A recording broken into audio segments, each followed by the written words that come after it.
வாசிக்கலாம். 1 சாமுவேலின் புஸ்தகம் 18ஆம் அதிகாரம் 10வது வசனத்தின் பின்பகுதியை வாசிக்கும்படி கேட்கிறேன். 1 சாமுவேல் புஸ்தகம் 18ஆம் அதிகாரம் 10வது வசனத்தின் பின்பகுதி. அப்பொழுது தாவீது தினந்தோறும் செய்கிறபடி தன் கையினால் சுரமண்டலத்தை வாசித்துக் கொண்டிருந்தான். சவுலின் கையிலே ஈட்டி இருந்தது. இதிலே வாசிக்கிறோம், தாவீது சுரமண்டலம் வாசித்துக் கொண்டிருந்தான், சவுலின் கையிலே ஈட்டி இருந்தது என்று சொல்லப்பட்டிருக்கு. இந்த வசனம் என்னை ரொம்ப டிஸ்டர்ப் பண்ணிடுச்சு. ஏதோ ஒரு நெருடலாக இருந்துச்சு. அது என்ன, 2 பேரும் ராஜாக்கள், ஒருவர் கையில் ஈட்டி இருந்துச்சான், ஒருவர் கையில் சுரமண்டலம் இருந்துச்சான். ஒருவர் நிகழ்கால ராஜா, ஒருவன் வருங்கால ராஜா. ராஜாக்கள் பிடிக்க வேண்டிய எத்தனையோ மேன்மையான ஆயுதங்கள் இந்த உலகத்தில் உண்டே, அதெல்லாம் எடுக்காம இவன் ஈட்டி எடுத்து கையில் வச்சிருக்கிறான். எவ்வளவு ஒரு ஆபத்தான ஆயுதம், எவ்வளவு அந்த ஆயுதம் மோசமான ஒரு ஆயுதம், அதை எடுத்து கையில் வச்சிட்டு இருக்கிறான். ஆனால் அவனுக்கு முன்பாய் நிற்கிற ஒரு இளைஞன், அவன் ஆடு மேய்க்கிறவன், அவன் இனிமேதான் ராஜாங்கத்துக்கு வரப்போறான். அவன் சுகமான சுரமண்டலத்தை கையில பிடித்து கொண்டிருக்கிறான். நான் இந்த சுரமண்டலத்தை வாசிக்கும் போது ராஜாவுக்கு ஒரு விடுதலை கிடைக்காதா? நான் இந்த சுரமண்டலத்தை வாசிக்கும் போது என் ராஜாவுக்கு பிடித்திருந்த பொல்லாத ஆவி அவனை விட்டு போகாதா என்று சொல்லி அவன் சுரமண்டலம் வாசித்து கொண்டிருந்தான். தேவனுடைய பிள்ளைகளே, 2 பேரும் ஆயுதத்தை பிடிச்சிருக்கிறாங்க. ஒருவன் ஈட்டி பிடிச்சிருக்கிறான், ஒருவன் சுரமண்டலம் பிடிச்சிருக்கிறான். ஈட்டி எடுத்தவன் கொல்ல பார்க்கிறான், சுரமண்டலம் பிடித்தவன் சுகமாக்குகிறான். பொல்லாத ஆவி உள்ளவன் ஈட்டி எடுக்கிறான், தேவ ஆவி உள்ளவன் சுரமண்டலத்தை எடுத்துக்கொண்டு நிற்கிறான். நாம் ஈட்டியை பிடிக்க போகிறோமா, நம்ம சுரமண்டலத்தை எடுக்க போகிறோமா? இன்றைக்கு நம்ம தியானித்து சில காரியங்களை தியானித்து நாம் முடிக்க போகிறோம். அருமையான கர்த்தருடைய பிள்ளைகளே, 2 பேரும் ராஜா, இஸ்ரவேலின் ராஜாக்கள். ஆனா அந்த சம்பவம் எவ்வளவு அழகா எழுதப்பட்டிருக்க பாருங்க. ஒருவன் கையில ஈட்டியா, ஒருவன் கையில சுரமண்டலமா. எனக்கு அதை சாதாரணமா வாசிக்க முடியல. அது என்ன ஆண்டவர், இப்படி பட்டயத்தை எடுத்து நிற்கிறாங்க. இன்னைக்கு அநேக தேவனுடைய பிள்ளைகளுடைய கரங்கள் ஈட்டியை பிடிச்சிட்டு இருக்கு. சுரமண்டலத்தை பிடிக்க வேண்டிய அநேகருடைய கரங்கள் ஈட்டியை பிடித்து கொண்டிருக்குது. கர்த்தர் எதுக்காக நம்மளை அழைச்சாரு, எதுக்காக நம்மளை தெரிந்து கொண்டாரு, எதுக்காக இந்த ராஜரிக அபிஷேகம், எதுக்காக நம்ம தலையை உயர்த்தினாரு? சவுலுக்கு அது தெரியவே இல்லை. கழுதையை தேட போன என்னையவாப்பா இவ்வளோ உயர்த்தினீங்க, இவ்வளோ பெரிய மேன்மையை தந்தீங்க, அப்பெல்லாம் சொன்னா நான் என் குடும்பம் சிறியது அப்படின்னு சொல்லி ஓடி ஒளிஞ்சுக்கிட்டான். ராஜாவாகிறதுக்காக சவுலை தேடுறாங்க, அப்பெல்லாம் ஓடி ஒளிஞ்சுக்கிட்டான். ஆனால் இப்போ அவனுக்கு என்ன பிரச்சனை அப்படின்னா, சவுல் கொன்றது 1000, தாவீது கொன்றது 10000 சொன்ன அந்த வார்த்தையினால இப்போ சவுலுக்கு ரொம்ப கோபமா இருக்குது. நான் சொல்றேன், அவனுக்கு 1000 கொடுத்துருக்க கூடாது, 1000 அவனுக்கு டூ மச் தான். ஏன்னா அவன் வீட்டுக்குள்ள தான் இருந்தான். அவன் கோலியாத் முன்பதாக செஞ்சு உத்தமே செய்யல. ஆனாலும் ஜனங்கள் ஏதோ பாவமேன்னு சொல்லி அவனுக்கு சவுலுக்கு 1000 என்று சொல்லி பாடினார்கள். ஆனா அந்த வார்த்தை அவன் உள்ளத்தை பொறாமை கொள்ள செய்து அபிஷேகம் பண்ணின தாவீதுக்கு விரோதமாய் துணிகரமாய் எழும்பும்படி கையில ஈட்டி வைத்து அலைந்து கொண்டிருந்தான். அருமையான கர்த்தருடைய பிள்ளைகளே, ஈட்டி பிடித்து அலையும்படி இன்னும் உங்களுக்கு புரிகிற மாதிரி நான் சொல்லணும்னா, வார்த்தைகளாக ஈட்டி, கோபமாக ஈட்டிகள், நிர்விசாரமாக ஈட்டிகள், பொறாமைகளாக ஈட்டிகள், நயவஞ்சகமான ஈட்டிகளை பிடித்து அலைவதற்காக கர்த்தர் நம்மை தெரிந்து கொள்ளவில்லை. ஜெபமாகிய சுரமண்டலமாகிய ஆராதனையாகிய சுரமண்டலங்களை பிடித்து கொண்டு கர்த்தருக்கு முன்பாய் நிற்பதற்காக கர்த்தர் நம்மை தெரிந்து கொண்டிருக்கிறார். சில வசனங்களை வாசித்து நாம் ஜெபிக்க போகிறோம். 1 சாமுவேல் புஸ்தகம் 16ஆம் அதிகாரம் 16வது வசனத்தை வாசிக்கலாம். 1 சாமுவேல் புஸ்தகம் 16ஆம் அதிகாரம் 16வது வசனம். சுரமண்டலம் வாசிக்கிறதில் தேறின ஒருவனை தேடும்படிக்கு எங்கள் ஆண்டவனாகிய நீர் உமக்கு முன்பாக நிற்கிற உம்முடைய அடியாருக்கு கட்டளையிடும். அப்பொழுது தேவனால் விடப்பட்ட பொல்லாத ஆவி உம்மேல் இறங்குகையில் அவன் தன் கையினால் அதை வாசித்தால் உமக்கு சவுக்கியம் உண்டாகும் என்றார். இதிலே வாசிக்கிறோம், இப்போ சவுலுக்கு ஒரு பொல்லாத ஆவி வந்து அவனை கலங்க பண்ணுகிறது. ரொம்ப ஆச்சரியமான விஷயம் என்னன்னா, ஒரு பொல்லாத ஆவி பிடித்தவனுக்கு ஜெபிக்கிறவங்களை தேடி இருந்திருக்கணும், தலையில கை வச்சு அந்த அசுத்தாவி விரட்டுறவங்களை தேடி இருக்கணும். ஆனா அந்த அரண்மனையில் இருக்கிற ஊழியக்காரங்க சொல்றாங்க, வேலைக்காரங்க சொல்றாங்க, ராஜாவே சுரமண்டலம் வாசிக்கிறதுல நேர்த்தியா வாசிக்கிற ஒருவனை கூப்பிட்டு வாசிச்சுட்டா உமக்கு இருக்கிற அசுத்தாவி போயிரும். அப்ப யாரை கூப்பிடுறது, சுரமண்டலம் வாசிக்கிறதுக்கு யாரை கூப்பிடுறதுன்னு சொல்லி அவர்கள் நினைத்து கொண்டிருக்கும் போது அந்த அரண்மனையில் இருக்கிற ஒருத்தன் சொல்றான், பெத்லகேமே நான் ஈசாயின் மகன் ஒருவன் இருக்க கண்டிருக்கிறேன், அவன் வாசிப்பதில் தேறினவன், அவன் யுத்த வீரன், அவன் காரிய சமர்த்தன், கர்த்தர் அவனோடு இருக்கிறாரு, அவன் வந்து வாசிச்சானா இந்த ராஜாவுக்கு இருக்கிற பொல்லாத ஆவி போகும் என்று சொல்லி அவன் அறிஞ்சிருந்தான். இது ரொம்ப ஆச்சரியமா இருந்துச்சு. ஏன் அப்படின்னா, இதுவரைக்கும் தாவீது அறியப்படாதவனா தான் இருக்கிறான், ஆடுகளை தான் மேய்ச்சிட்டு இருக்கிறான், வனாந்திரத்தில் தான் இருக்கிறான், ஆடுகள் பின்ன அலைந்து கொண்டிருந்தான். ஆனா வேதம் சொல்லுகிறது, சுரமண்டலத்தை வாசிப்பதில் தேறினவன் என்று அரண்மனையில் அவன் பெயர் அறியப்படுகிறது. ஈட்டி எடுத்தவன் அட்ரஸ் இல்லாம போறான், சுரமண்டலம் எடுத்தவன் அரண்மனையில் அறியப்படுகிறான். தேவன் தம்முடைய பிள்ளைகள் மேல வைச்சிருக்கிற அபிஷேகத்தை காத்து கொண்ட பிள்ளைகளுக்கு பொறுப்புகளையும் உயர்வுகளையும் மேன்மைகளை கொடுத்து கர்த்தர் கனம் பண்ணுகிற தேவனா இருக்கிறார். அவன் சொல்றான், நான் கேட்டிருக்கிறேன், நான் கண்டிருக்கிறேன், அவன் வாசிப்பதில் தேறினவன். எப்படி தெரியும் அவனுக்கு? அவனும் அரண்மனையில தான் வேலை செய்யறான். அவனுக்கு எப்படி தெரியும் தாவீது வனாந்திரத்துல இருக்கும்போது சுரமண்டல வாசிக்கிறவன் என்று? காடுகளில் அவன் வாசித்து கொண்டிருந்தான். நான் நினைக்கிறேன் காடுகள் அவன் வாசிக்கும் போது அந்த சத்தம் எக்கோவாகி அந்த காடுகள் முழுசும் தொனித்திருக்கும். இந்த சத்தம் இனிமையான சத்தம், இந்த சத்தம் எனக்கு கம்பீரமான சத்தம், இந்த சத்தம் என்னை விடுவிக்கிற சத்தம் அப்படி என்று அந்த அரண்மனையில் இருக்கிற அவன் அறியப்பட்டதுனால அவன் வந்து சொல்றான், இந்த சத்தம் நிச்சயமாய் ராஜாவுக்கு பிடித்திருந்த பொல்லாத ஆவியை கலங்க பண்ண முடியும் என்று தைரியமா வந்து சொல்றான். அவனை கூப்பிடுவோம், அவன் வந்து வாசித்தா இவன் சவுலுக்கு இருக்கிற பொல்லாத ஆவி போகும் என்று. எவ்வளவு அழகா சொல்வான், வாசிப்பதில் தேறினவன். யாருமா கற்றுக் கொடுத்தா? யார் அவனுக்கு கற்றுக் கொடுத்தா சுரமண்டலம் வாசிக்கிறதுக்கு? எந்த கோச்சிங் கிளாஸ் போனார்? யார் அவருக்கு ட்ரெயினரா இருந்தார் தெரியுமா? ஆவியானவரே கற்றுக் கொடுத்தார். வெண்கல வில்லும் புயங்களால் வலையும்படி தாவீதுக்கு ஆண்டவர் யுத்தத்தில் பழக்குவித்தாதே தேவன் சுரமண்டலத்தை எடுத்து வாசிப்பதற்கு, நேர்த்தியாய் வாசிப்பதற்கு மாத்திரமல்ல, இந்த சத்தம் கேட்கும் போது சில பொல்லாத ஆவிகள் அலறிக்கொண்டு ஓடும்படியான விசேஷித்த அபிஷேகத்தை கர்த்தர் அவன் கையில் இருந்த சுரமண்டலத்தின் மேல் ஊற்றியிருந்தபடி வேதம் தெளிவாய் சொல்கிறது, அவன் தேறினவன். கர்த்தருடைய பிள்ளையே, ஏன் இந்த வனாந்திரம்? ஏன் உனக்கு இந்த உபத்திரவம்? ஏன் இந்த கண்ணீர்? ஏன் இந்த பொல்லாப்பு? ஏன் இந்த கடினமான சூழ்நிலை தெரியுமா? நீ தேற வேண்டிய அநேக பகுதிகள் உண்டு. நீ இன்னும் ஜெபத்துல தேரும்படி, இன்னும் தேவனுடைய காரியங்களை தேரும்படி, ஆண்டவர் உன்னை பழக்குவிக்கும்படி இந்த கடினமான சூழ்நிலைகளை உன்னை அனுப்பி இருக்கிறார். தாவீதுக்கு மாத்திரம் இந்த வனாந்திரம் வரலனா, தாவீது மாத்திரம் ஆடு மேய்க்கலனா, அவன் வாசிப்பதில் தேறினவனா மாறி இருக்கவே மாட்டான். அவன் வாசித்து தேறினவனாய் இருந்தபடினாலே, கர்த்தர் அவனை தேறினவனாய் மாற்றினபடினாலே அவனுடைய பெயர் இப்பொழுது அரண்மனையில் அறியப்படுகிறது. அவன் சுரமண்டலை எடுத்துக்கொண்டு அரண்மனைக்கு வரும்படி அவனுக்கு அழைப்பு கொடுக்கப்படுகிறது. கர்த்தருடைய பிள்ளையே, நீ கையில பிடித்து கொண்டிருக்கிற சுரமண்டலம் எங்கே? ஒரு காலத்தில் ராக்காலத்துல கூட ஜெபமாகிய சுரமண்டலத்தை பிடித்து கொண்டு கர்த்தருடைய சமூகத்தில் அழுது நின்றாயே, அந்த சுரமண்டலத்தை அலறி செடிகளின் கீழ் போட்டுவிட்டு நீ இப்பொழுது தேவனை விட்டு தூரமாய் போய் கொண்டிருக்கிறது என்ன?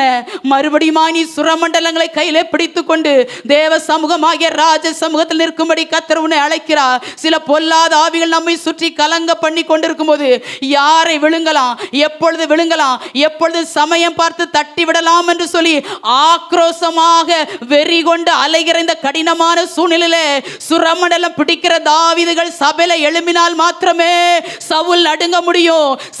சவுலை கலங்கடிக்கிற பொல்லாதாவி வெளியேறி போகும். கர்த்தருடைய பிள்ளைகளாக இருக்கிற நாம் இந்த கால வேளையில கரங்களை உயர்த்தி அப்படியே கர்த்தரை கொஞ்ச நேரம் ஸ்தோத்திரிக்கலாம். ஆண்டவரே, ஆண்டவரே போட்டு போன சுரமண்டலத்தை மறுபடியும் நான் எடுப்பேன், நான் மறுபடியும் சுரமண்டலத்தை பிடிப்பேன். கர்த்தருடைய வல்லமை இந்த கால வேளை அநேகருடைய கரங்களில விழட்டும். கர்த்தருடைய அபிஷேகம் அன்னையுடைய சிரசின் மேல விழட்டும். எடு உன் சுரமண்டலத்தை எடு. வீணாய் போன உன் சுரமண்டலம், கிண்ணறங்கள் ஓலங்களாய் மாறின உன் சுரமண்டலம், புலம்பலாய் தொனித்துக் கொண்டிருக்கிற உன் சுரமண்டலத்தை மறுபடியும் பாடலாய் மாற்று.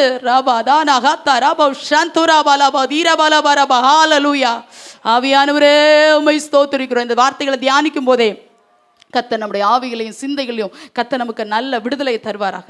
எவ்வளவு சின்ன இளைஞன், ஒரு வாலிபன், அவனை போய் அரண்மனையில் சொல்றாங்க, ஐயா அவனை கூப்பிடுங்கப்பா, அவனை கூப்பிடுங்க. கர்த்தருடைய பிள்ளைகளே, உங்களுக்கும் எனக்கும் இந்த அடையாளம் வேணுமே. அருமையான தேவனுடைய பிள்ளை, ஒரு பெரிய பொறுப்பு நம்ம மேல விடப்பட்டிருக்கிறது. ஏதோ வந்து போகிற ஆராதனைக்கு வந்து உட்கார்ந்து எழுந்து போகிறவர்களாய் நம்ம அல்ல. கையில சுரமண்டலம் வேணும். சுரமண்டலம் பிடித்து நிற்கணும். தேவ சமூகத்தில் காத்திருக்கணும். அப்படிப்பட்ட நல்ல கிருபையை கர்த்தர் நமக்கு தருவாராக. 2ஆவதா வாசிக்கிறோம் 1 சாமுவேல் 16ஆம் அதிகாரம் 23ஆம் வசனத்தை வாசிப்போம். அப்படியே தேவனால் விடப்பட்ட ஆவி சவுலை பிடிக்கும் போது தாவீது சுரமண்டலத்தை எடுத்து தன் கையினால் வாசிப்பான். அதனாலே பொல்லாத ஆவி அவனை விட்டு நீங்க சவுல் ஆறுதல் அடைந்து சொஸ்தமாவான். இதுல வாசிக்கிறோம், அழகா சொல்லுது, அவனுக்கு பொல்லாதாவி, சவுலுக்கு பொல்லாதாவி வரும்போது தாவீது ஜெபிப்பான் என்று எழுதப்படவில்லை, தாவீது சுரமண்டலம் வாசிப்பான். அப்பொழுது அவனுக்கு பிடித்திருந்த பொல்லாத ஆவி, அவனை கலங்க பண்ணுகிற ஆவி வெளியேறி அவன் ஆறுதல் அடைந்து சொஸ்தமாவான். எவ்வளோ நேர்த்தியாக வாசித்திருக்கிறாரு, எவ்வளோ அபிஷேகத்தோடு வாசித்திருக்கிறாரு, எவ்வளோ கிருபையோடு வாசித்திருக்கிறாரு. இந்த கிருபை எப்படிமா வந்துச்சு? காடுகளில் பெற்றோரால் கைவிடப்பட்ட போது அதான் அவர் சொல்றாரு, தகப்பனும் தாயும் என்ன கைவிட்டாலும் கர்த்தர் என்ன சேர்த்துக்கொள்வான்னு சொல்றாரு. தாவீதுடைய சூழ்நிலை அனுகூலமா இல்லை குடும்பத்தில். தாவீதை எல்லாரும் புறக்கணிச்சாங்க. அவன் சகோதரர்கள் மத்தியில் வேற்று மனுஷனா எண்ணப்பட்டாரு. தாவீது சொல்றாரு, கண்ணீரை எனக்கு உணவானது என்று சொல்றாரு. அவ்வளவு நெருக்கத்தில் இருந்த தாவீது, அப்படி வனாந்திரத்திலையும் கெபிகளையும் அலைந்து கொண்டிருந்த தாவீது, சிங்கத்தின் முன்பாய் கரடியின் முன்பாய் என்று போராட வேண்டியிருந்த தாவீதுக்கு ஆண்டவர் சுரமண்டலத்தை வாசிக்கிற கிருபை தந்தார். ஏன் தெரியுமா? ஆண்டவர் அநேக முறை உடைத்திருந்தார். நிறைய நேரத்தில் நம்ம நினைக்கிறோம் இந்த கிருபை நம்ம உருவாக்கும், உண்மைதான். ஆனா அதே கிருபை அநேக நேரத்தில் நம்மளை உடைக்கிறது. இந்த உடைவுகள் உருவாகும் போது யார் எந்தெந்த தேவ பிள்ளைகளை கர்த்தர் அந்த உடைவுகளுக்குள்ள, அந்த நொறுங்குதலுக்குள்ள, அந்த கடினமான பாதைக்குள்ள கர்த்தர் அனுப்புறாரோ, அந்த பிள்ளைகளை அழகா உருவாக்கி தேவனுக்காய் பயன்படுகிற பாத்திரமா கர்த்தர் வெளியே கொண்டு வருகிறார். அதற்கு அடையாளமா இந்த சுரமண்டலம் வாசிக்கிற இந்த தாவீது வனாந்திரத்திலே கர்த்தர் கொற்று கொடுத்துட்டாரு. இப்போ அரண்மனையில் ராஜாவுக்கு முன்பா வாசிக்கிறதுக்கு தாவீதுக்கு பயம் ஒன்றும் இல்லை. ஏன்னா அவன் தேறினவன், அவன் அதுல எக்ஸலண்டா இருக்கிறான். அதனால ராஜாவுக்கு முன்பா நின்று எப்படி வாசிப்பேன், நான் வாசிக்கும் போது அவனுக்கு முன்பா நின்ற பொல்லாதாவி வெளியேறுமோன்னு சொல்லிடலாம். தாவீது பயப்படல. தைரியமாய் அரண்மனைக்கு வருகிறான், தைரியமாய் சுரமண்டலத்தை எடுக்கிறான். அவன் வாசிக்க அவன் வாசித்துக் கொண்டிருக்கிற சத்தம் அந்த அரண்மனையில தொனிக்க அது சவுண்டை காதுகளுக்கு கேட்க அவனை பிடித்து கலங்க பண்ணின பொல்லாத ஆவி அவனை விட்டு வெளியேறுமானால், தேவனுடைய பிள்ளையே, உன் ஜெபமும் உன் துதியும் சத்துருடைய கலங்க பண்ணுகிற ஆயுதமாய் கர்த்தர் மாற வேண்டும் என்று எதிர்பார்க்கிறார். இந்த காலவேளையில நமக்கு விரோதமாய் எய்யப்பட்ட சவுலின் அம்புகள், சவுலின் ஈட்டிகள் வழி மாறி, திசை மாறி, அது குறி தவறி, அதை அனுப்புற எந்த சத்துரு நமக்கு விரோதமாய் எய்ய வேண்டும் என்று கையில் எடுத்திருந்தானோ அவனுடைய எல்லைக்கே திருப்பி அனுப்பப்படுகிறது. சுரமண்டல வாசிக்கிற நீ பயப்பட வேண்டாம் என்று கர்த்தர் சொல்லுகிறார். உனக்காக கர்த்தர் செய்யும் ரட்சிப்பு பெரியது, சபைக்காக கர்த்தர் கொடுக்கிற விடுதலை பெரியது. ஈட்டி எடுக்கிறவன் அட்ரஸ் இல்லாம போவான். சுரமண்டலை பிடிக்கிற உன்னை கர்த்தர் உயர்த்த போகிறார். ரபாலபோ சந்தரபலா ரீகதனமோ ஷே ரேதரமன யாந்தரபா. சத்துடைய ராஜ்யங்களுக்குள்ள கர்த்தர் ஒரு குலுக்கத்தை உண்டாக்க போகிறார். ரதுரபலபோ சந்தரா. அபிஷேகம் பண்ணப்பட்ட தாவீதின் மேல் கண் வைத்து, அபிஷேகம் பண்ணப்பட்ட சபையின் மேல் கண் வைத்து நீதிமானுடைய சந்ததியை வேறறுத்து விடலாம் என்று சொல்லி சத்துரு எத்தனை ஈட்டிகளை எய்தாலும் ஒரு ஈட்டி கூட தாவீதின் மேல் படாது. ஏனென்றால் அவன் சுரமண்டல வாசிக்கிறவன், அவன் ஈட்டி எடுக்கிறவன் அல்ல. ரதுராகதார சே ரதுராபௌஷ்யா. ஒரு தேவ அபிஷேகம் நிரப்பும் போது ஓ ரகதனமோ சந்தலபலப ரீபதனமோ நமோ சாதரா. ரீபோன் மேல் படாது, உன் மேல் கண் வைத்து அலைகிற பொல்லாத கிரினி ஜெயிப்பாய். சுரமண்டலத்தை மாத்திரம் கீழே வச்சிராத. ரகதலபோ ஷே ரதாரியாந்தரபா. ஓ கர்த்தர் நல்லவர். எவ்வளவு அழகா வேதம் சொல்லுது பாருங்க. இவன் சுரமண்டலத்தை வாசிக்கும் போது அவனுக்குள்ள இருந்த பொல்லாத ஆவி அவனை விட்டு வெளியேறி போச்சான். நான் முதலே சொன்னது போல ஆண்டவரால் மேன்மைப்படுத்தப்பட்டு அடுத்த நிலைமைக்கு உயர்வுக்காய் காத்திருக்கிற சில குடும்பங்களின் மீது இப்போ சவுலின் ஈட்டி ரெடியா இருக்குது. சவுல் கோலியாத் மேல ஈட்டி எறிய மாட்டான் தேவனுடைய பிள்ளைல. அதை நீங்க நல்லா புரியணும். அவனுக்கு என்ன நோக்கம்? அபிஷேகம் பண்ணப்பட்ட தாவீதுடைய கதையை முடிக்கணுங்கிறது அவனுக்கு நோக்கம். இன்னைக்கு சத்துருக்கு என்ன நோக்கம்? சபையுடைய காரியத்தை முடிக்கணும், ஊழியக்காரனுக்கு விரோதமாக எழுமி நிற்கணும், தேவனுடைய பிள்ளைகளுடைய காரியத்தை முடிக்க வேண்டும் என்று சொல்லி சத்துருக்கள் நமக்கு விரோதமாய் மறைவிடங்களில் சதி செய்து கொண்டிருந்தாலும் நான் சொன்னது போல அந்த ஈட்டி உள்ள வராது. தாவீதின் மேல் 1 சாமுவேல் 19:10 நீங்க தெளிவாய் வாசித்து பார்த்தீங்கன்னா அந்த ஈட்டி சுவரின் மேல் தான் பட்டு சொல்லிய தாவீதின் மேல் படவில்லை. தாவீதின் தேவன் பெரியவராய் இருந்ததனால, தாவீதின் கையிலே சுரமண்டலம் இருந்ததனால அது தாவீதின் மேல் படாது. உன் பிள்ளைகள் மேல் படாது, உன் வருங்காலத்தின் மேல் படாது, உன் எதிர்காலத்தின் மேல் படாது. இயேசுவின் நாமத்தினால அபிஷேகம் பெற்ற நீ ஈட்டியை பார்த்து பயந்து கொண்டிருக்க கர்த்தர் உன்னை அழைக்கல. ராகதாரா சத்தா ரேபா ரீபா தானம் சே ஈட்டி முனையில நின்று கொண்டிருக்கிறதோ தேவ பிள்ளையே, உன் வாழ்க்கை ஈட்டி முனையில நிற்கிறது போல இருக்குதோ, உன் பிள்ளைகள் ஈட்டி முனையில நிற்கிறது போல இருக்கிறதோ, அம்பு ஈரல பிளக்கிறது போல இருக்கிறதோ, வாய்க்காது. குறி தவறும், திசை மாறி போகும், அது அனுப்பின எல்லைக்கு திருப்பி போகும். சபையின் மேல் போடப்பட்ட அபிஷேகம் அப்படி. இந்த சபை சாதாரணமானதல்ல. அநேக கண்விழிப்புகள் மத்தியிலோ, அநேக ஜெபத்தின் மத்தியிலோ, அநேக பிரயாசத்தின் மத்தியிலோ கட்டப்பட்ட இந்த சபையை முறியடிப்பதற்கு சவுல்கள் விரோதமாய் எழும்பி வர முடியாது. இயேசுவின் நாமத்தினால ரபலபோ ஷேரகதோராரியாந்தரபலபா. ஆவியானவர் நமக்காய் யுத்தம் செய்கிறார். ஆவியானவர் நமக்காய் ஜெயம் எடுக்கிறார். ஓ வில்கள் முறிந்து விழுகிறது. நம்ம மேல எய்கிறதுக்கு தாங்க அவன் ஈட்டி எறிஞ்சான். வேற யாரும் கண்ணு கிடையாது. ஜெபிக்கிற பிள்ளைகள் மேல அவனுக்கு கண்ணு, பரிசுத்தக்காய் காத்திருக்கிற தேவனுடைய பிள்ளைகள் மேல கண்ணு, ஊழியத்திற்காய் ஒப்பு கொடுக்கப்பட்ட பிள்ளைகள் மேல கண்ணு. ஆனா நம்ம மேல படாது, அது வேறு பக்கமா திரும்பி போகும், அது வேறு பக்கமா திரும்பி போறோம். ஆவியானவர் உள்ள இருக்கிறார்மா, ஆவியானவர் உள்ள இருக்கிறார், அதான் விஷயம், வேற ஒண்ணு விஷயம் இல்ல. ஏன் இவன் சுரமண்டலம் வாசிக்கும் போது அந்த அசுத்தா வெளியேச்சுன்னா சுரமண்டலத்துல இல்லங்க விஷயம், சுரமண்டலம் வாசிக்கிறவனே விஷயம், சுரமண்டலம் வாசிக்கிறவனே விஷயம். அவன் ராத்திரியில வாசிப்பான், அவன் காலையில வாசிப்பான், அவன் மத்தியானத்துல வாசிப்பான், அவன் காடுகள்ல வாசிப்பான். அதனாலதான் அரண்மனையில வாசிக்கப்பட்டான். அரே சதரகதர சந்தரவோ, சுரமண்டலத்தை கீழே போட்டுறாத தேவ பிள்ளையே. ஜெபிக்காம இருந்தது என்ன, நீ தேவ சமூகத்துல வந்து நிக்காம இருந்தது என்ன? உன் சுரமண்டலத்தின் மேல கண் வைத்து கர்த்தர் பார்த்து கொண்டிருக்கிறார். சத்ரு அந்த சுரமண்டலத்தில் நீ எடுத்துருவியோன்னு பார்த்து கொண்டிருக்கிறார். எடு எடு எடு, தைரியமா எடு. ஜெபம், உன் ஜெபம் ஒரு சுரமண்டலம், உன் ஆராதனை ஒரு சுரமண்டலம், உன் அபிஷேகம் ஒரு சுரமண்டலம், உன் அர்ப்பணிப்பு ஒரு சுரமண்டலம், உன் தாழ்மை ஒரு சுரமண்டலம், உன் பிரதிஷ்டை ஒரு சுரமண்டலம். ரேபலா சத்தர பலபோ துரபலபா. தைரியமா இந்த சுரமண்டலத்தை பிடித்து நிற்பாயானால் உனக்காக யுத்தம் செய்கிற ஒரு தேவனை நீ காண்பது மாத்திரமல்ல, அந்த ஈட்டிகள் வழி மாறி போகிறதையும் அந்த குறி தவறி போகிற அம்புகளை நீ பார்த்து நீ தேவனை மகிமைப்படுத்துகிற நாட்கள் வரும். மூன்றாவதாக 2 ராஜாக்களின் புஸ்தகம் 3ஆம் அதிகாரம் 15ஆம் வசனத்தை வாசிக்கலாம். 2 ராஜாக்களின் புஸ்தகம் 3ஆம் அதிகாரம் 15ஆம் வசனம். இப்போதும் ஒரு சுரமண்டல வாத்தியக்காரனை என்னிடத்தில் கொண்டு வாருங்கள் என்றான். சுரமண்டல வாத்தியக்காரன் வந்து வாசித்த போது கர்த்தருடைய கரம் அவன் மேல் இறங்கி, இதில் வாசிக்கிறோம், ஒரு சுரமண்டல வாசிக்கிறவனை இடத்துல கொண்டு வாருங்கள் என்று எலிசா கேட்கிறான். சொல்றது யாருன்னு பார்த்தீங்கன்னா, பெரிய தீர்க்கதரிசி, ரெட்டிப்பான வல்லமை பெற்ற தீர்க்கதரிசி. 3 ராஜாக்கள் போய் அவற்றை போய் ஒரு ஆலோசனை கேட்கறதுக்காக போறாங்க. அதில் ஒன்று யோசபாத்து, மற்ற 2 பேரும் தேவனுக்கு பிரியமில்லாத ராஜாக்கள். அப்போ இந்த யோசபாத்தின் முகத்தை பார்த்து அவங்களுக்கு தீர்க்க தரிசனம் சொல்லணும்னு நினைக்கிறார் எலிசா. அந்த கூட போனாங்களே 2 ராஜாக்கள், அவங்க 2 பேரும் தேவனுக்கு பிரியமில்லாதவங்க. ஆனா இந்த எலிசா சொல்றாரு, யோசபாத்தின் முகத்தை மட்டும் நான் பார்க்காம இருந்திருந்தா உண்மை நான் நோக்கவும் மாட்டேன், உண்மை நான் பார்க்கவும் மாட்டேன்னு முந்தின வசனத்துல சொல்றாரு. இப்போ எலிசா தீர்க்க தரிசனம் சொல்ல வேண்டிய கட்டாயத்துல இருக்கிறாரு. ஆனா சொல்றாரு, ஒரு இடத்துல இப்படி எலிசா சொல்லல, இந்த இடத்துல சொல்றாரு, சுரமண்டலம் வாசிக்கிறவன இடத்துல கொண்டு வந்தீங்கன்னா நான் தீர்க்க தரிசனம் சொல்வேன். கொஞ்சம் யோசித்து பார்த்தீங்களா? எல்லா வசனத்தை கடகடன்னு வாசிட்டு போயிட முடியாது, கொஞ்சம் இதுல நிறுத்தி வாசிக்கும். அது என்ன, இது வரைக்கும் இப்படி எந்த தீர்க்கதரிசியும் வேதத்துல சொல்லல, சுரமண்டலம் வாசிக்கிறவன் என்கிட்ட கொண்டு வாங்க, நான் நம்ம வாசியில சொன்னா கீபோர்டு போட்டா எனக்கு தீர்க்க தரிசனம் வரும், அப்படி சொல்ல முடியாது.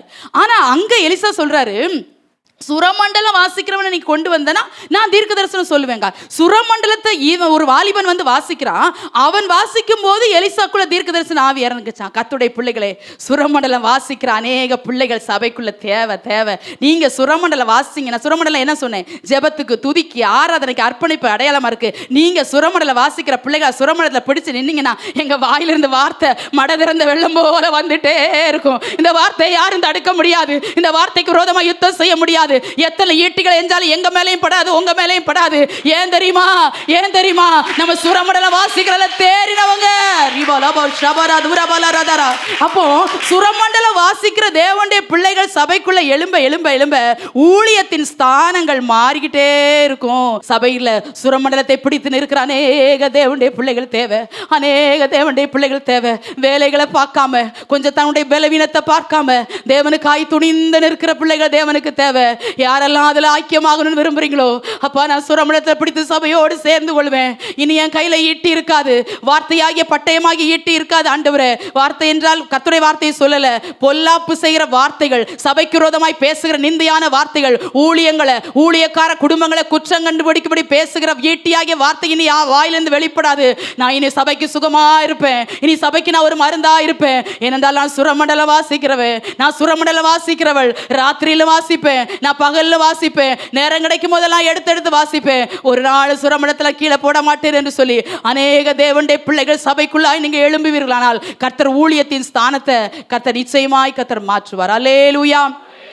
அடுத்ததாக வாசிக்கிறோம், ஏசாயா 16ஆம் அதிகாரம் 11ஆம் வசனத்தை வாசிங்க. ஏசாயா 16ஆம் அதிகாரம் 11ஆம் வசனம். ஆகையால் மோவாபி நிமித்தம் என் குடல்களும் கிரோரேசித்தி நிமித்தம் என் உள்ளமும் சுரமண்டலத்தை போல தொனிக்கிறது.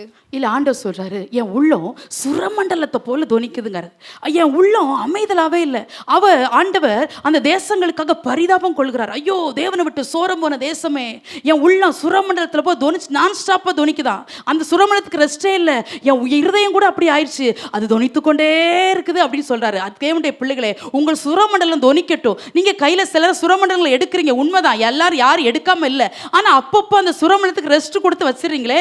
சிலர் அலரி செடிகள் மேல சங்கீதம் 137 சொன்னது போல அலரி செடிகள் மேல கிண்ணறங்களை தூக்கி வச்சாங்களாம். எபிரேய வேதாகமம் சொல்லுகிறது, அந்த கிண்ணறங்களை குப்புற படுக்க போட்டாங்களாம். நாங்க இனி வாசிக்கவே மாட்டோம், நாங்க இனி கிண்ணறத்தை எடுக்க மாட்டோம். பாபிலோன் ஆறுகளே உட்கார்ந்து சியோன் நினைத்து அழுத போது, அவங்க உள்ளம் உடைஞ்ச போது இருந்த வேதனைனால இனி எங்களுக்கு கிண்ணற வேண்டாம், இனி எங்களுக்கு சுரமண்டலம் வேண்டாம்னு சொல்லி அதுக்கு ரெஸ்ட் கொடுத்து அதை ஓரம் கட்டிட்டாங்க. கர்த்தருடைய பிள்ளையே, உன் சுரமண்டலம் தொனித்து கொண்டிருக்க வேண்டும் என்று கர்த்தர் விரும்புகிறார். எப்போதும் உன் வாயில ஜெபம் இருக்கணும், எப்போதும் உன் வாயில துதி இருக்கணும், நீ பாடணும். சங்கீதம் 57:8 சொல்றாரு, விழி அதிகாலை விழிப்பேன் என்று சொல்லுகிறார். யாரு? சுரமண்டலத்தை பிடிக்கிறவங்க அதிகாலை விழிப்பாங்களாம். அதிகாலை ஜெபம் எங்க போச்சு? அதுபோல சங்கீதம் 81:2 சொல்றாரு, சுரமண்டலத்தை பிடிக்கிறவங்க பாடுவாங்க. இதெல்லாம் வீட்டில் போய் வாசிக்கோங்க, சொல்ல நேரம் இல்ல. உன் பாட்டு கூட ஒரு சுரமண்டலம், உன் துதி கூட ஒரு சுரமண்டலம், உன் ஜெபம் கூட ஒரு சுரமண்டலம், நீ படுகிற பிரயாசம் கூட சுரமண்டலம், நீ தேவனுக்காய் செய்கிற எல்லா பொருத்தனைகள் கூட ஒரு சுரமண்டலம். உன் சுரமண்டலம் எப்போதும் தொனித்து கொண்டே இருக்கணும், எப்போதும் தொனித்து கொண்டே இருக்கணும். உன் கண்ணீர் கூட ஒரு சுரமண்டலம் தேவ பிள்ளையே, உன் அழுக கூட ஒரு சுரமண்டலம். எத்தனையோ பேர் உன் கண்ணீரை பார்த்து அற்பமா நினைச்சிருக்கலாம், ஆனா உனக்கு எனக்கும் தான் தெரியும் நம்ம சுரமண்டலம் பிடிக்க தெரிஞ்சவங்கன்னு. நம்ம போன பாதை அப்படி, அப்பா நம்மளை நடத்தி வருகிற பாதை அப்படி. எல்லாரும் போல சுகமா கர்த்தர் நம்மளை நடத்தல. முள்ளுகள் மீது நடக்கிறது போல இருக்குதோ, ஈட்டி முனையில நடக்கிறது போல இருக்கிறோ, பயந்து பயந்து இருக்கிறேன் நினைக்கிறியோ தேவ பிள்ளையே, ஒண்ணு மாத்திரம் உனக்கு நம்பிக்கை தருகிற வார்த்தையை சொல்லுகிறேன். சவுல் எய்கிற ஈட்டியை பார்த்து மட்டும் நீ பயப்படாத. நம்ம ஆராதிக்கிற தேவன் பெரியவர், நம்ம ஆராதிக்கிற தேவன் பெரியவர், நம்ம ஆராதிக்கிற தேவன் பெரியவர். ஈட்டியை பார்த்து பயப்படணும்னு அவசியமே இல்லை. மறைவிடத்தில் எய்யப்படுகிற சில ஈட்டிகள் இயேசுவின் நாமத்தில் தெரிக்கப்படுகிறது.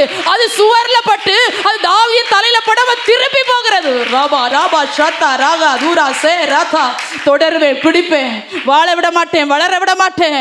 நான் செய்து பலிக்கும் என்று சொல்லி அநியாயமாய் ஆக்ரோஷம் கொண்டு நிற்கிற அநேகருக்கு ஆண்டவர் இந்த காலையில தீர்க்க தரிசனமாய் உரைக்கிறார். சில கண்ணிகள் இந்த காலையில தெரிக்கப்படுகிறது, சில கண்ணிகள் இந்த காலையில தெரிக்கப்படுகிறது.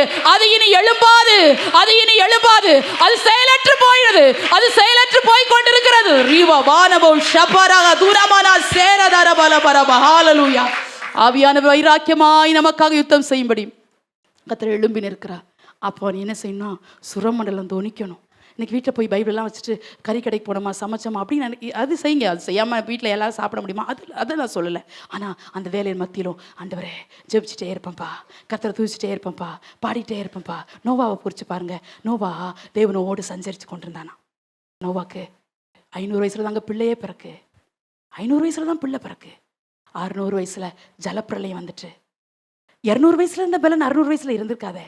ஆனா கூட கிருபையை பற்றி கொண்டு உத்தமனா வாழ்ந்து நீதிமானா வாழ்ந்து கத்த சொன்ன கட்டளையை காத்துக்கொண்டு உத்தமமான ஒரு சந்ததியை காத்துக்கொள்ளும்படி, தன் குடும்பத்தை காத்துக்கொள்ளும்படி தேவன் சொன்ன வார்த்தை கீழ்ப்படிஞ்சு பேழை செஞ்சு அந்த பேழைக்குள்ள பிரவேசிக்கிறான். தேவனுடைய பிள்ளைகளே, நம்முடைய வாழ்க்கை எப்படிப்பட்டதா இருக்குது? உத்தமமா இருக்குதா? உண்மையா இருக்குதா? நம்முடைய சுரமண்டலம் தோனிச்சுட்டே இருக்கணும், தோனிச்சுட்டே இருக்கணும். நீ பாடிட்டே இருமா, நீ பாடிட்டே இரு. உனக்கு பாட முடியலையா, உனக்கு ஜெபிக்க முடியல, ஸ்தோத்திரத்தை போட்டுரு. ஸ்தோத்திரம் ஸ்தோத்திரம் ஸ்தோத்திரம் சொல்லிப்பாரு. நான் சொல்றது பொய்யல்ல, நான் கட்டு கதையை உங்களுக்கு முன்னாடி பிரசங்கம் பண்ணிட்டு இருக்கல, ஏதோ எமோஷனில் உங்கள்கிட்ட பேசிட்டு இருக்கல. புரிந்து பேசுறேன், அறிந்து பேசுறேன், அன்பின் ஆழத்துக்குள்ள நின்று கொண்டு பேசுறேன், வைராக்கியமா பேசுறேன். சுரமண்டலம் தோனிக்கட்டும் தேவ பிள்ளையே. மறுபடியும் எழும்பு. ராத்திரியில ஒரு ராத்திரி நேரத்தில் ஜெபத்தை துளைத்தானே பேர் இருக்கிறீங்க. ஆதியில கொண்டு அன்பை விட்டு ஓடுறானே பேர் இருக்கிறீங்க. அப்பா நான் எழும்புவேன். நானே எழும்பலைன்னா யார் தேசங்களுக்காக பாரப்படுவா? நான் எழும்பலைன்னா சபைக்காக யார் ஜெபிப்பா? நானே முன்னணியில வரலன்னா யார் வருவா? ஓ, அந்த வைராக்கியம் வரட்டும். இன்னிலிருந்து குட்டி பிள்ளைங்க, வாலிபர்கள், சகோதர சில பெரியவர்கள் எல்லாரும் கைகளில் இருக்கிற சுரமண்டலங்கள் தொனிக்கட்டும். அடுத்ததாக வாசிக்கிறோம் 1 கொரிந்தியர் புஸ்தகம் 14ஆம் அதிகாரம் 7வது வசனத்தை வாசிக்கலாம். 1 கொரிந்தியர் 14:7. அப்படியே புல்லாங்குழல், சுரமண்டலம் முதலாகிய சத்தமிடுகிற உயிரில்லாத வாத்தியங்கள் தொனிகளில் வித்தியாசம் காட்டாவிட்டால் குழலாலே ஊதப்படுகிறதும் சுரமண்டலத்தாலே வாசிக்கப்படுகிறதும் இன்னதென்று எப்படி தெரியும்? இதில் வாசிக்கிறோம். பவுல் அழகா சொல்றாரு. சில இசைக்கருவிகளை சொல்லிட்டு சுரமண்டலத்தையும் அதையும் வேறுபடுத்தி பேசுறாரு. அந்த வாசிக்கிற தொனி தான் அதை வித்தியாசப்படுத்தி காட்டும். கிட்டாருக்குரிய சத்தம் வேற, கீபோர்டுக்குரிய சத்தம் வேற. ஆகவே இப்போ சொல்றாரு, புல்லாங்குடைய சத்தம் வேற, சுரமண்டல சத்தம் வேற. அது வாசிச்சு அது சத்தம் வெளியே கேட்டாதான் அது என்ன கருவின்னு அடையாளம் படுத்த முடியும். இல்லைன்னா எப்படி தெரியும்னு கேட்கிறாரு. நீ ஜெபிக்கிறவன் எப்படி தெரியும்? நீ விசுவாசம் உள்ளவன் எப்படி தெரியும்? நீ தேவனுக்காக பிரித்தெடுக்கப்பட்டவன் எப்படி தெரியும்? உன் வாழ்க்கை தான் வித்தியாசமா இருக்கணும், உன் பேச்சு வித்தியாசமா இருக்கணும், உன் நடக்க வித்தியாசமா இருக்கணும். எல்லார போல ஓடுறதுக்காக கர்த்தர் உங்களை என்னை அழைக்கல. அதுக்காக கர்த்தர் நம்மளை தெரிந்து கொண்டு இந்த சபையாகி ஆலயத்துக்குள்ள கூட்டி சேர்ந்து வரல. நம்ம நடக்கிற பாதை வித்தியாசமா இருக்கணும். தேவனுக்காக நான் பிரித்தெடுக்கப்பட்டு நடக்கிறேன்.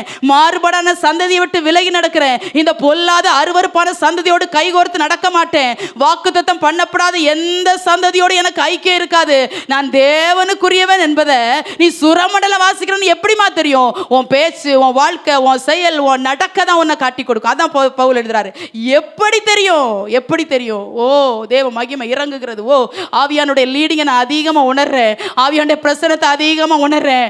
எப்படி தெரியும்? சபையே, நீ சத்ருவ ஜெயம் எடுக்க போறன்னு எப்படி தெரியும்? நீ ஜெபிக்காட்டா எப்படி தெரியும்? நீ தேவனுக்காக வைராக்கியமா தேவத்துக்கு வரல எப்படி தெரியும் என்று கர்த்தர் கேட்கிறார்.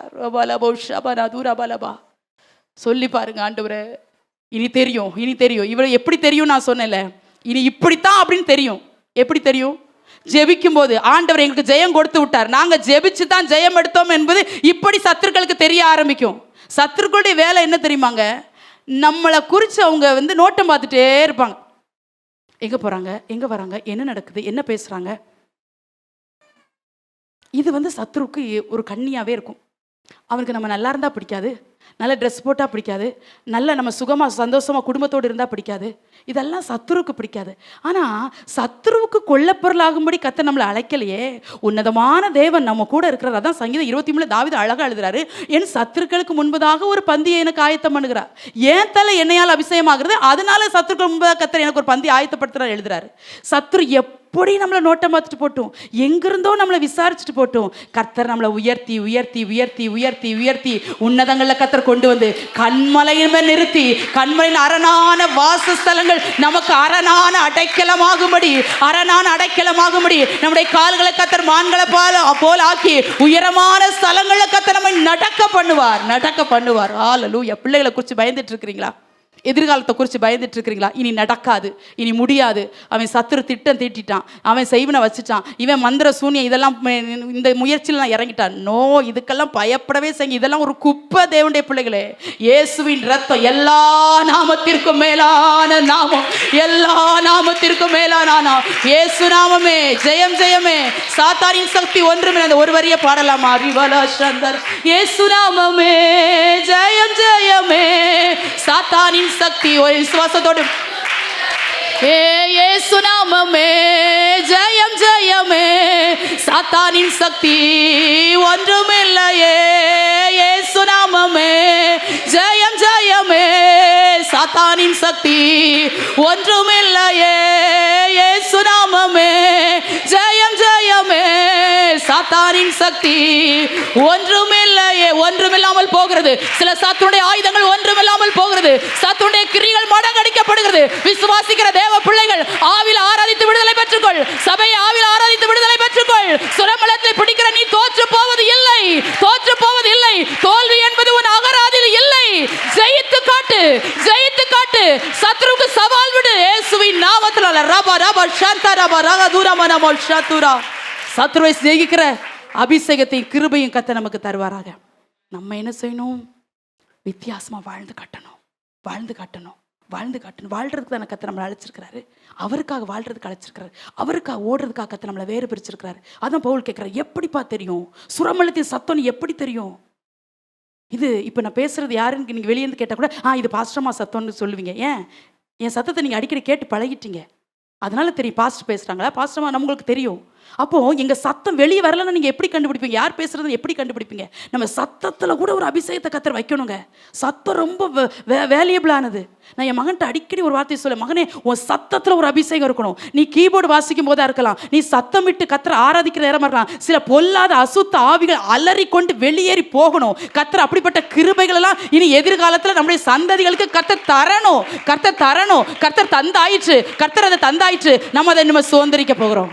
அப்போ எப்படி தெரியும்? நீங்க ஜெபிக்கிறவங்க, நீங்க கத்தரை துதிக்கிறவங்க, நீங்க கத்தரை ஆராதிக்கிறவங்க, நீங்க ஜெயம் எடுக்கிறவங்க எப்படி தெரியும்னா, நீங்க ஜெபிச்சு தேவ சமூகத்துல காத்திருந்து அந்த ஜெயம் பெற்று காட்டுறீங்க பாருங்க, அதுதான் அடையாளம். அதுதான் அடையாளம். ஜெயம் பெறும்போது மேட்டிமை வந்துருச்சு சவுலுக்கு. ராஜாவான 30 அப்போ சொன்னா ஓடிலாம் ஒளிஞ்சான். அந்த ஒரு வார்த்தை 1000 சொன்னா சொல்லிட்டு போட்டோம். சவுல் கொன்றது 10ன்னு கூட சொன்னா சொல்லிட்டு போட்டான். என்னங்க இருக்கு? நமக்கு ஒன்றும் இல்லை, ஒரு மேன்மையும் இல்லை, ஒரு மேன்மையும் இல்லை. நிறைய இடத்துல நம்ம சொல்றோம்ல, ஏதாவது ஒன்று வாழ்க்கையில் நடந்துச்சா, இந்த ஒன்று மட்டும் நடந்துட்டா லைஃப் செட்டில் ஆயிரும், பிள்ளைங்க லைஃப் செட்டில் ஆயிரும். நான் சொல்கிறேன், இல்லை வேலையோ எதிர்காலத்தில் தேவன் உங்களுக்கு தருகிற ஆசீர்வாதங்கள் தான் உங்களை செட்டில் ஆக்கும்னு நினைக்காதீங்க. கிருபை தான் நம்மளை செட்டில் பண்ணும். கிருபை தான் நம்மளை செட்டில் பண்ணும். கிருபை தான் நம்மளை வாழ வைக்கும். கிருபை தான் நம்மளை வாழ வைக்கும். இங்கேயே கிருபையில் செட்டில் பண்ணிட்டோன்னா பரலோகத்தில் போய் குடும்பமாக செட்டில் ஆயிடலாம். அது எவ்வளோ ஆசையாக இருக்குதுல்ல. ஐயோ, அந்த ஆனந்த பாக்கியத்தை கத்தர் நம்ம சந்ததிக்கு தரமாட்டாரான்னு என் உள்ளம் ஏங்குது. அங்கே போய் அழகாக செட்டில் ஆயிடலாம். அதனால கிருபை அதிகமாக பற்றிக்கொள்ளுங்க. தேவன் உங்களை உயர்த்த உயர்த்த பல மேன்மையான உயர்வுகளை பார்க்க பெருமை வரவே கூடாது. அப்பாவுடைய பலத்த கரத்துக்குள்ளே அடங்கிருங்க. அப்பா சொன்னாங்கல்ல, என் பிள்ளைகளை கத்தர் ஆசீர்வச்சிருக்கிறார். எப்படி? அவர் போட்ட முழங்கால், அவர் பட்ட தியாகம், அவர் செஞ்ச ஊழியம், அவர் செஞ்ச அர்ப்பணிப்பு. கத்தர் அவங்க எங்கள் தாய் தகப்பன்கள் எங்கள் முற்பிதாக்களை அனுபவிக்காத மேன்மையை கத்தர் எங்களுக்கு தந்தார். நான் நிச்சயமாக சொல்கிறேன், நாங்களும் அனுபவிக்காத மேன்மை எங்கள் சந்ததிகளை அனுபவிக்கும். ஏன் தெரியுமா? கத்தர் உயர்த்துக்கிற ஒரு தேவ பிள்ளைக்கு தேவன் கொடுக்குற நல்ல அடையாளம். ஸ்தானங்களை கத்தர் மாற்றிட்டே இருப்பார். கத்தர் ஸ்தானங்களை மாற்றுவார், உயர்வுகளை தருவார், மேன்மைகளை தருவார். 1000 பேர் இருக்குன்னாலும் 1000 பேர் ஈட்டி எறிஞ்சாலும் ஒரு ஈட்டி ஓ மேலே படாது, ஒரு ஈட்டி ஓ மேலே படாது, ஒரு ஈட்டி ஓ மேலே படாது. ஈட்டி படுமோ என்று பயங்கரமாய் பயந்து கொண்டிருக்கிற தேவ பிள்ளையே, சொப்பனங்களால் கலங்கி போய் இருக்கிற தேவ பிள்ளையே, சர்ப்பங்கள் விளையாடுகிறது போல சில சொப்பனங்களை பார்த்து கலங்கி போய் கொண்டிருக்கிற தேவ பிள்ளையே, இனி சத்துரு உன் குடும்பத்துக்குள்ள உன் எல்லைக்குள்ள போக்குவரத்துமா இருப்பதில்லை. அவன் நிரந்தரமாய் துரத்தப்பட்டான். ஆவியாளர் அப்படிப்பட்ட கிருபையை தருவாராக. ஒரே ஒரு வசனத்தை வாசித்து முடிக்க போறேன். வெளிப்படுத்தல் 15ஆம் அதிகாரம் 2வது வசனம். வெளிப்படுத்தல் 15:2. அன்றியும் அக்கினி கடந்த கண்ணாடி கடல் போன்ற ஒரு கடலையும் மிருகத்திற்கும் அதன் சொரூபத்திற்கும் அதன் முத்திரைக்கும் அதன் நாமத்தின் லக்கத்திற்கும் உள்ளாகாமல் ஜெயங்கொண்டவர்கள் தேவ சுரமண்டலங்களை பிடித்து கொண்டு அந்த கண்ணாடி கடல் அருகே நிற்கிறதையும் கண்டேன். இதில் வாசிக்கிறோம். எனக்கு ரொம்ப பிடிச்சிருந்துச்சு இந்த வசனம். ஏன் அப்படின்னா, இந்த சுரமண்டலம் வேதத்துலலாம் பல இடத்துல சொல்லப்பட்டு, இப்போ இந்த சுரமண்டலம் எங்கே போயிட்டான்? பரலோகத்துக்கு போயிடுச்சான். சுரமண்டலம் பிடிக்கிறவங்க இப்போ தேவ சுரமண்டலம் போட்டிருக்கு வேதம். தேவ சுரமண்டலை பிடித்து கொண்டு அங்கே அப்பாவுடைய சமூகத்தில் நின்றதாக யோவான் பார்த்து தரிசித்து எழுதுகிறார். அப்போ இந்த சுரமண்டலம் எவ்வளோ முக்கியமானது பார்த்தீங்களா? தேவனுடைய பிள்ளையே, ஜெயம் கொண்டவர்கள் என்று எழுதப்பட்டிருக்குது. யாரை ஜெயிச்சவங்க? பிசாசை ஜெயித்தவங்க, அக்கிரமத்தை ஜெயிச்சவங்க, பாவத்தை ஜெயிச்சவங்கெல்லாம் ஜெயிச்சு வாழ்ந்து எல்லாவற்றையும் ஜெயிச்சதுனால இப்போ கையில் அப்பா ஒரு ரிவார்டு தர்றாரு, கையில் ஒரு பரிசு தர்றாரு. தேவ சுரமண்டலங்களை பிடித்து கொண்டு அப்பா சமூகத்தில் நின்று கத்தரை ஆராதிக்கிற ஆனந்த பாக்கியத்தை யாருக்கு தர்றாரு? உலகத்துல வாழும் போதே சுரமண்டலத்தை எடுத்து கையில பழக்கப்பட்ட தேவ பிள்ளைகளுக்கு தேவ சுரமண்டலங்கள் பரலோக ராஜ்யத்துல கொடுக்கப்பட போகிறது. நீ தேவனோடு உலாவர போகிறாய். பொற்தல மாளிகளை நீ நடக்க போகிறாய். சுரமண்டலத்தை நீ பிடித்தாயானால் கர்த்தர் உனக்கு தேவ சுரமண்டலை கொடுத்து உன்னை கனப்படுத்துவார் பரலோகத்துல. ரபலபோ சாந்தா ரபரபா. அப்போ இந்த சுரமண்டலத்துக்கு எவ்வளவு வேல்யூ பாருங்க. எல்லா இசைக்கருல பார்க்கிறோம், ஆண்டவர் இந்த சுரமண்டலத்தை இவ்வளோ வேறுபடுத்தி இவ்வளோ விசேஷப்படுத்தி வச்சிருக்கிறாரு. இது எனக்கு ரொம்ப பிடிச்சிருந்துச்சு. சுரமண்டலம் இப்போ பரலோகத்துக்கே போயிருச்சான். அங்கே எப்படிமா சுரமண்டலம் வந்துச்சு? அங்கே யார் எத்தனை பேருக்கு வேணும்? எத்தனை திரளான கூட்டத்துக்கு சுரமண்டலம் கொடுக்க வேணும்? அப்போ ப்ரிப்பேர் பண்ணி வச்சிருந்தார் போல. ஆனால் அங்கே மட்டும் எழுதப்பட்டிருக்குது, அது தேவ சுரமண்டலம், அது தேவ சுரமண்டலம். அது எல்லாருக்கும் கொடுக்கப்படாது. தேவனுடைய பிள்ளையே, தேவனுக்காக வைராக்கியமாய் வாழ்கிற ஒரு சிலருக்காக அப்பா தேவ சுரமண்டலங்களை பிடித்து கொண்டு அவர் சமூகத்தில் நின்று ஆராதிக்கிற ஆனந்த பாக்கியத்தை கத்த நமக்கு தரப்போகிறார். சுரமண்டலை கையில் எடுக்க ஆயத்தமாய் ஆயிட்டீங்களா? சுரமண்டலத்தில் கையில் பிடித்து தேவ சமூகத்தில் நிற்பதற்கு உங்களை தாழ்மையோடு கிருபையோடு அர்ப்பணிப்போடு கண்ணீரோடு ஒப்பு கொடுப்பதற்கு ஆயத்தமாயிட்டீங்களா? கத்திருந்த காலவெள்ள கேட்கிறார். நீ தெரிந்து போட்ட சுரமண்டலங்களை மறுபடியும் எடு. இனி வாயிலிருந்து பிறக்கிற வார்த்தை உண்மையா இருக்கட்டும். நீ கோபத்துக்கு ஏதுவான ஏதுவானதை பேசாத, அக்கிரமத்துக்கு ஏதுவானதை பேசாத, கெட்ட வார்த்தைகளை பேசாத, சபிக்கப்பட்ட வார்த்தைகளை பேசாத. அது உன் கணவனா இருக்கலாம், அது உன் மனைவியா இருக்கலாம், உன் பிள்ளையா இருக்கலாம், மாமியாரா இருக்கலாம், மருமகளா இருக்கலாம். தேவனுக்கு பிரியமில்லாத ஈட்டி போன்ற வார்த்தைகளை ஊழியக்காரனுக்கு விரோதமா பேசாத, விசுவாசிக்கு விரோதமா பேசாத, சபைக்கு விரோதமா பேசாத. சபைக்காக வைராக்கியம் கொண்டவர் முழங்கி கெட்சிக்கிற யுத்த வீரனை போல அவர் வைராக்கியம் கொண்டு விட்டார். அவர் வைராக்கியம் கொண்டு விட்டார். நீ பேசுகிற வார்த்தை உனக்கு நேர திருப்பப்படும். கர்த்தர் எச்சரிப்பா இந்த காலவேளையில் சொல்கிறார், சுரமண்டலை பிடிக்கிற நீ உன்னுடைய வார்த்தை அநேகரை சொஸ்தமாக்கட்டும், உன் ஜெபம் அநேகரை விடுதலையாக்கட்டும். ரபலபோ ஷந்த ரபலபதி ரபலபரபா. ஹல்லேலூயா. ஆவியானவர் இந்த காலவேளையில் குறிக்கப்பட்ட நேரத்துக்குள்ள சில வார்த்தைகளை கர்த்தர் நமக்கு தந்திருக்கிறார். சுரமண்டலத்துக்கும் ஈட்டிக்கும் எவ்வளவு வித்தியாசம் பாருங்க. ஈட்டி எடுத்தவன் ஈட்டிலே செத்து போனாங்க. நீங்க 2 சாமுவேல் 1ஆம் அதிகாரத்தில் வரும்போது அவன் ஈட்டிலே செத்து போயிட்டான் அந்த சவுல். அதெல்லாம் எனக்கு வாசிக்க நேரம், நீங்க வாசித்துக்கோங்க. எப்படி பட்டயம் எடுத்தவன் பட்டயத்தால சாவாங்கிறது 100% உண்மை. அதனால நமக்கு விரோதமா எய்யப்பட்ட கண்ணிகள் அவங்களுக்கு தான் திரும்பி போகுமே ஒழிய அது நம்முடைய பாளையத்துக்குள்ள உள்ள உலா வராது. ஏன் தெரியுமா? சுரமண்டலம் ஈட்டியை ஜெயிக்கும். சுரமண்டலம் ஈட்டியை ஜெயிக்கும். சுரமண்டலம் ஈட்டியை விழுங்கி போடும். சுரமண்டலம் ஈட்டியை முறித்து போடும் இயேசுவின் நாமத்தினால. ரபதுரமோ ஷந்தரபலபரபா. எத்தனை ஈட்டி எறிஞ்சாலும் சரி, 1 அல்ல 2 அல்ல. இந்த சவுல் பொல்லாதவன் பார்த்தீங்களா? அதனால தாவீது மேல ஈட்டி எறிஞ்சு பார்த்தா அது படலை. யோனத்தான் மேல ஒரு இடத்துல ஈட்டி எறிஞ்சிட்டான். நீங்க அதை வாசித்துக்கோங்க வீட்டில் போய். மகன் பார்க்கல. ஏன் தெரியுமா? தாவீதுக்கு சப்போர்ட் பண்ணிட்டானா யோனத்தான். அதனால என் மகனா இருந்தாலும் உன் மேல ஈட்டி எறிவேன் என்று. இதுல இந்த ஆவியான ஒரு வெளிப்பாடு கைமாறுகிறார். உன் சொந்த பந்தங்கள் உன் மேல ஈட்டி எறிஞ்சால் அது படாது. உன் சொந்த பந்தங்களே உனக்கு விரோதமா ஈட்டி எறிஞ்சால் அது சுவர் புறமாய் திரும்பி வேற எங்கேயோ டைரக்ஷன் மாறி போகுமே ஒழிய உன் மீது, உன் தலைமுறை மீது, உன் பிள்ளைகள் மீது, அபிஷேகம் பண்ணப்பட்ட உன் சந்தை மீது படாது இயேசுவின் நாமத்தினால. எல்லார் கரங்களை தட்டி கர்த்தரை ஸ்தோத்திரிக்கலாம். ஈட்டி முறிகிறது. ஈட்டி விழுகிறது. சில சுரமண்டலங்கள் ஈட்டியை கவ்விக்கொள்கிறது. அது எவ்வளவு கூர்மையான ஈட்டியா இருந்தாலும் அது ஒரு எல்லைக்குள்ள வராது. அது பாளையத்துக்குள்ள இனி சத்துரு நடமாட்ட இருக்காது இயேசுவின் நாமத்தினால. ரபலபோஷ தரகதரரியாதரபரபா. நான் சுரமண்டலத்தை பிடிப்பேன் ஆண்டவரே. சுரமண்டலத்தை பிடிக்கிற நான் ஜெயித்து காட்டுவேன் ஆண்டவரே. நான் வாழ்ந்து காட்டுவேன் ஆண்டவரே. ஹல்லேலூயா. எல்லாரும் அப்படி எழுப்பி நிற்கலாம். பைபிள் அப்படி ஓரமா வச்சுட்டு ஒரு 2 நிமிஷம் ஆர்ப்பரிக்க போறோம். ஈட்டி முறியணும். வில் வீரர் மனமடிவாகி அவன் மேல் எய்தாலும் அந்த வில் யோசேப்பின் மேல் படலை. மனமுடிவாக்கி வில்ல எரிஞ்சு பார்த்தாங்க, ஆனா அது படாது. யோசேப்புக்கு தயவு செய்கிற ஒரு தேவன் கூட இருந்ததுனால இந்த காலை வெள்ள சில ஈட்டிகள் விழட்டும் இயேசுவின் நாமத்தினால.